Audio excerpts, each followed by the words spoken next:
Brian, right, you're back on the hook now. It would be really interesting. I mean, I'm not going to sort of tell you what to say, and I know you wouldn't listen to me anyway, but it would be really interesting just to hear a little bit, too, about the appetite of the OECD countries to give more development assistance, and how this whole business of, you know, is aid making a difference?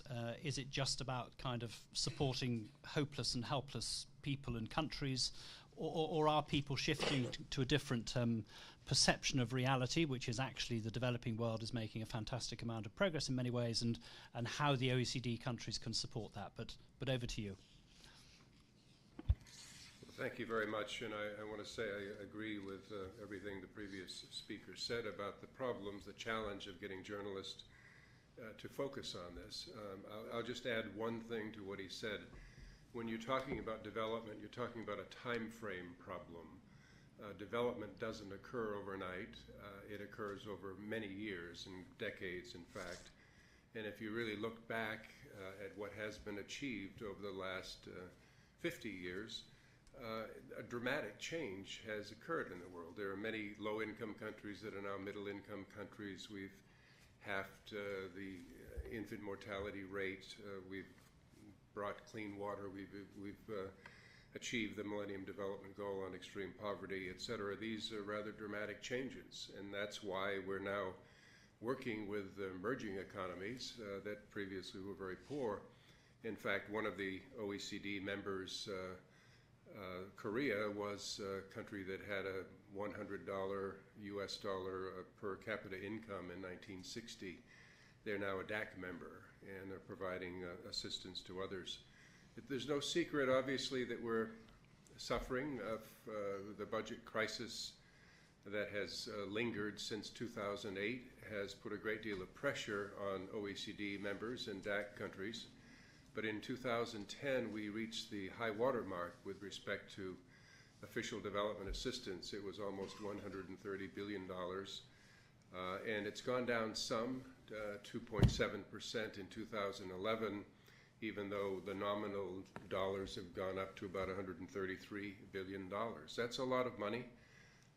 It still only represents about 13% of all of the flows that go into these developing countries, mainly because foreign direct investment is flowing as a result of development. So yes, it's becoming a more difficult case. I was just in Finland the other day, where they've had a 35% increase in development assistance over the last few years, but they're planning to, that will flatten out, and there are serious questions as to whether they will reach the 0.7 UN goal.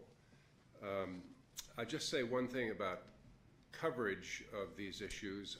We had a major conference, the 4th high-level forum on effectiveness, which created the Global Partnership for Effective Development Assistance in Busan, Korea last year about this time.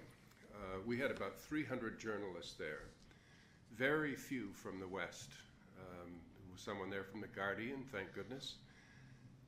And most of them were from the developing countries. So you cover these things. The journalists that come from developing countries find it to be their life's blood.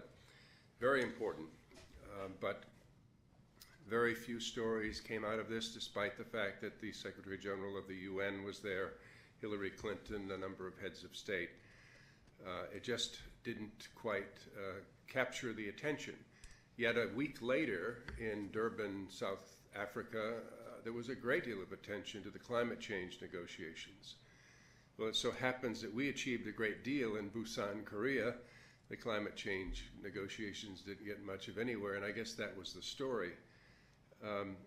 So I'm not sure I know what the secret is, except this point, and that is that the bloggers who care about development, the development community is getting larger all the time, perhaps to some extent because we've got an aid industry. But the development community is getting very large, and they cover development issues very well within the blogosphere.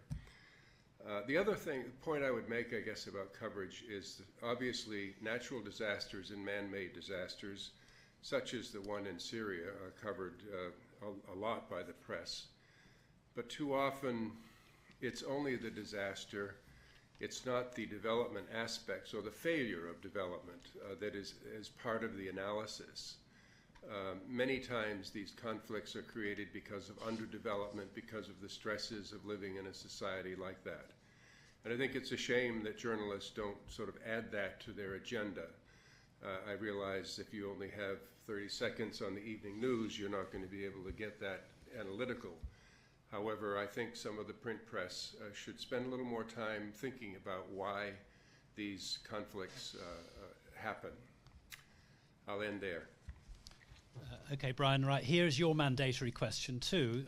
You made the contrast between the coverage of Busan and the coverage of Joburg and the Sustainable Development Goals. Do you think this process of bringing together what happens after the Millennium Development Goals and the need for a set of Sustainable Development Goals linked to those in some way, and the common interest there is around sustainability, because we're all on the planet and we've only got one of them, do you think that is a potential, therefore, to bring greater journalistic media interest to this whole process over the next 2 or 3 years? Yes, in fact, a very famous environmentalist, American, by the name of John Muir, said everything is connected to everything else. And I think it's very important for us to look at sustainable development, whether we end up calling the development goals Sustainable Development Goals.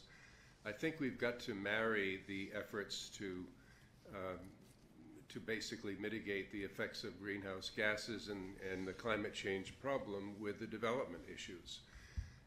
We can't achieve development if we continue to be faced with the kinds of problems we're faced with on the climate side, and neither can we achieve sustainable development without making sure that the education and health systems and governance systems of these countries are adequate, and that that the governments are feeling accountable for these issues. So there's an opportunity there.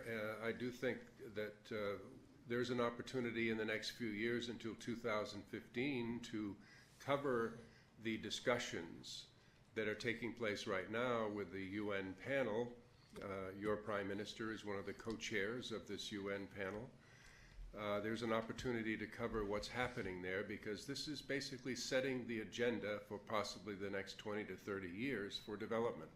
That seems to me to be a global issue.